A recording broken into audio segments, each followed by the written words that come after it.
chapter 3, Power of Imagination.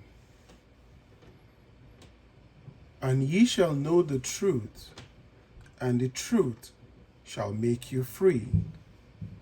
John chapter 8, verse 32. Men claim that a true judgment must conform to the external reality to which it relates.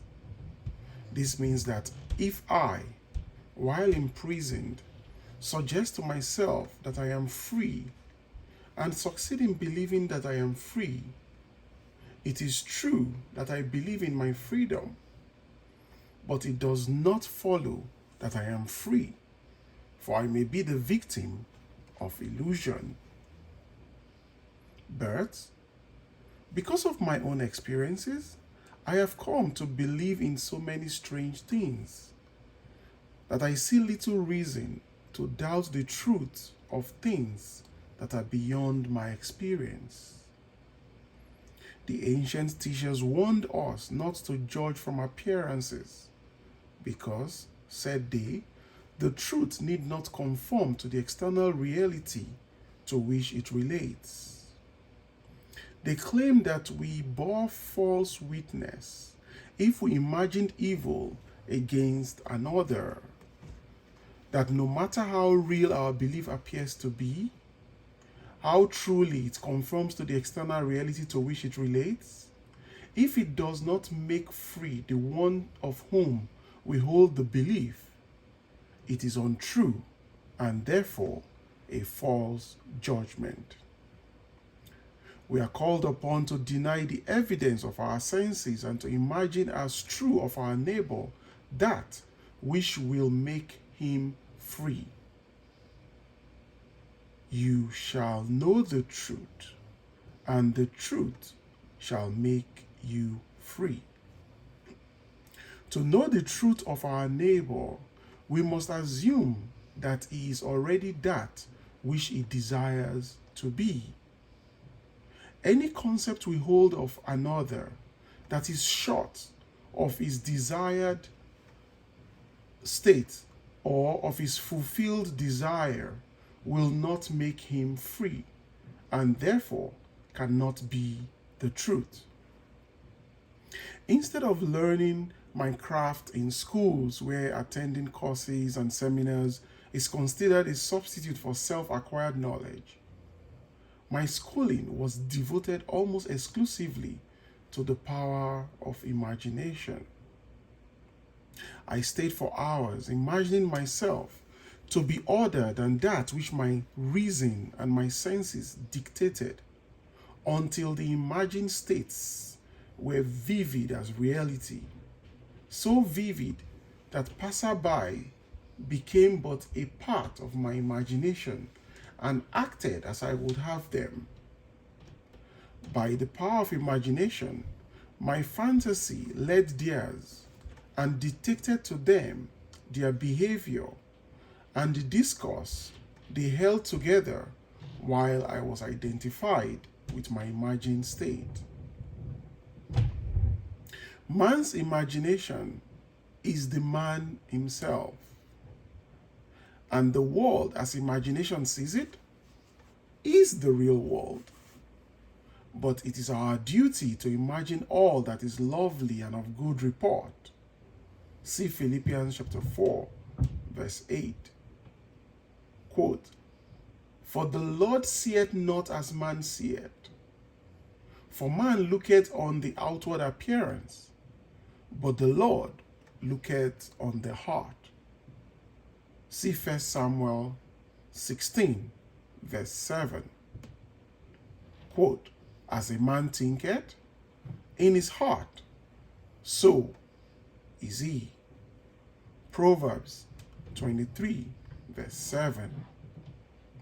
In meditation, when the brain grows luminous, I find my imagination endowed with the magnetic power to attract to me whatsoever I desire. Desire is the power imagination uses to fashion life about me as I fashion it within myself. I first desire to see a certain person or scene, and then I look as though I were seeing that which I want to see. And the imagined state becomes completely objectively real. I desire to hear, and then I listen as though I were hearing. And the imagined voice speaks that which I dictate as though it had initiated the message. I could give you many examples to prove my arguments, to prove that these imagined states do become physical realities. But I know that my examples will awaken in all who have not met the like, or who are not inclined towards my arguments, a most natural incredulity.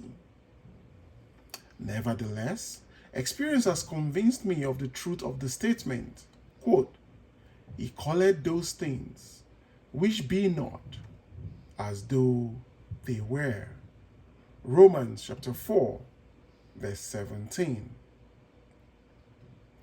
For I have, in intensive meditation,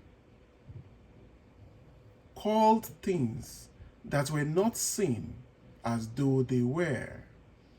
And the unseen not only became seen, but eventually became physical realities.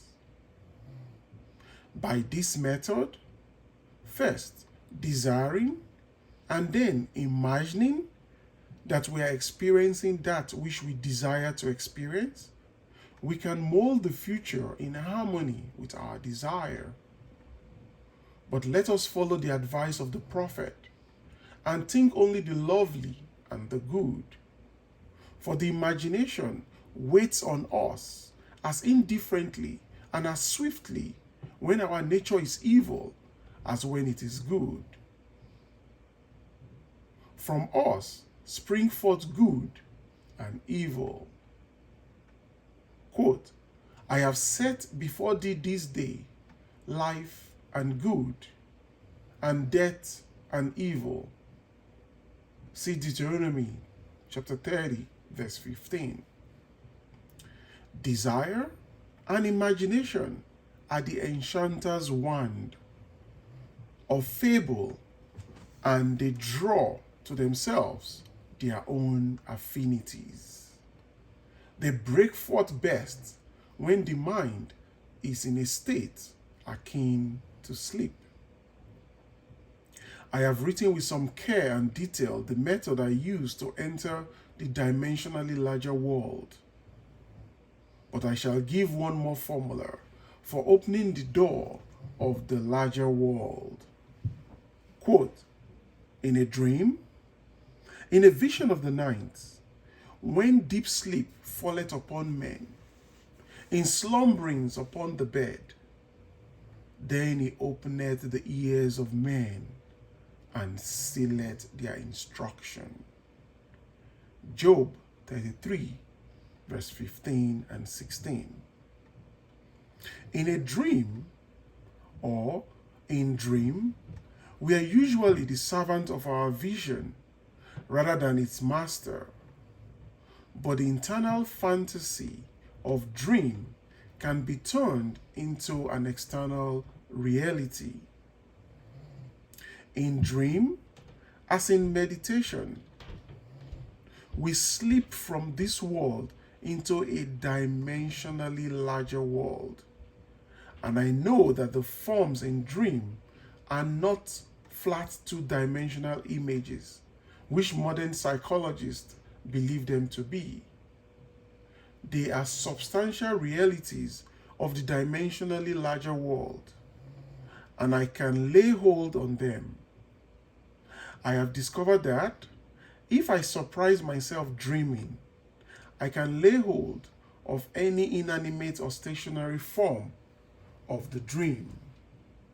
For example, a chair, a table, a stairway, a tree, and command to awake, while firmly holding on the object of the dream.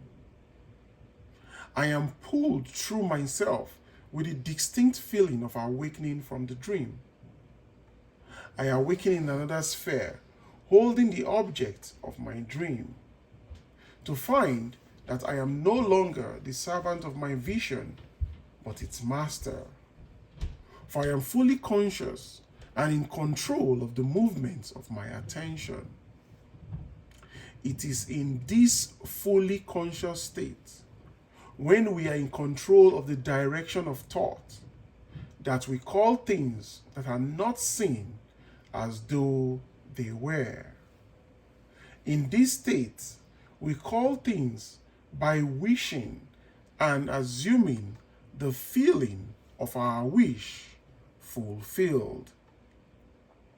Unlike the world of 3 dimensions, where there is an interval between our assumption and its fulfillment, in the dimensionally larger world, there is an immediate realization of our assumption.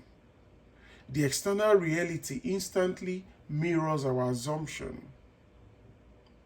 Here, there is no need to wait 4 months till the harvest. See John chapter 4, verse 35. We look again as though we saw, and lo and behold, the fields are already white, ripe, ready to harvest. In this dimensionally larger world, quote, you shall not need to fight.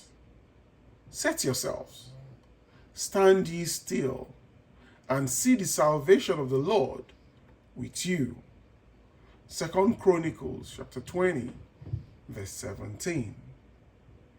And because that greater world is slowly passing through our 3-dimensional world, we can, by the power of imagination, mold our world in harmony with our desire. Look as though you saw. Listen as though you heard. Stretch forth your imaginary hand as though you touched, and your assumptions will harden into facts.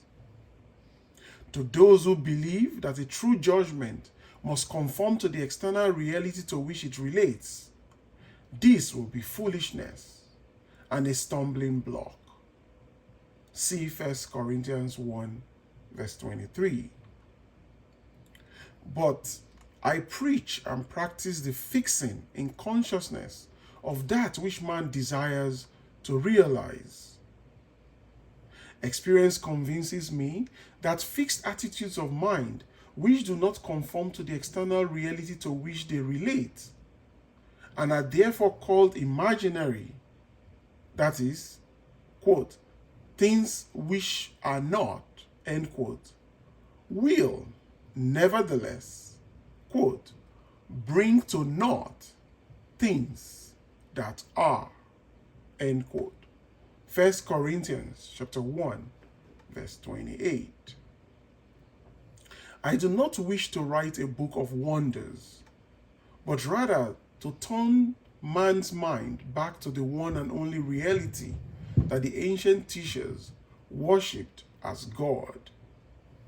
All that was said of God was in reality said of man's consciousness. So we may say, quote, that according as it is written, he that glorieth, let him glory in his own consciousness. See 1 Corinthians 1:31, 2 Corinthians 10:17 and 18.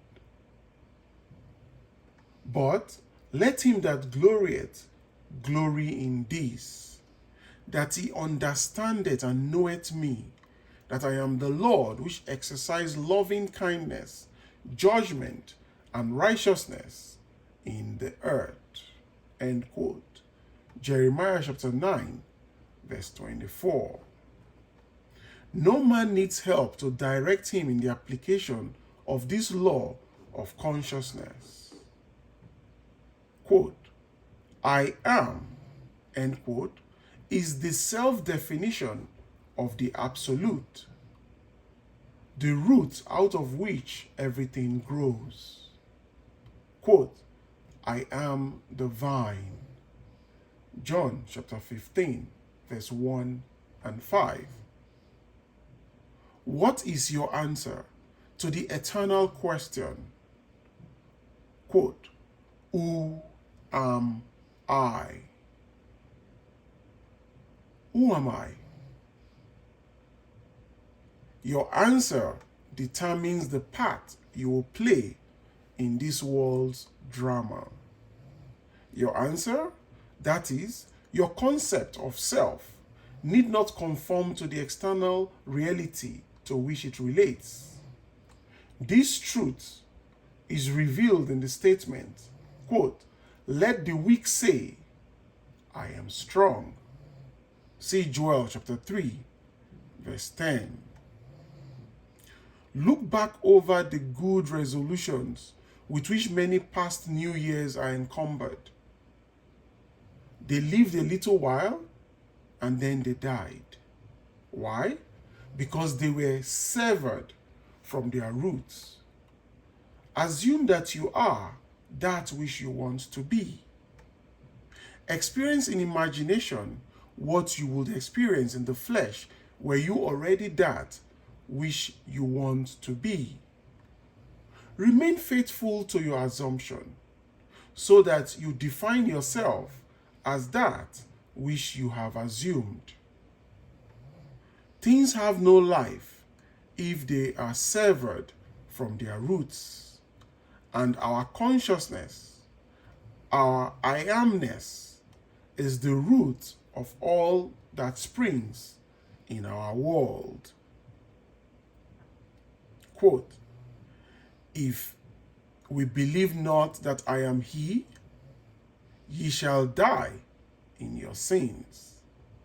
John chapter 8, verse 24. That is, if I do not believe that I am already that which I desire to be, then I remain as I am and die in my state or in my present concept of self. There is no power outside of the consciousness of man to resurrect and make alive that which man desires to experience. That man who is accustomed to call up at will whatever image he pleases will be, by virtue of the power of his imagination, master of his fate. Quote, I am the resurrection and the life.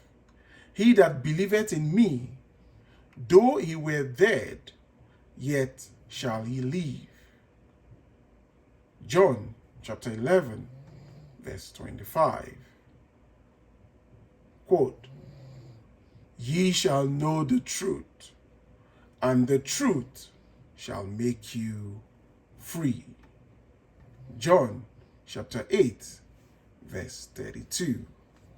End of chapter.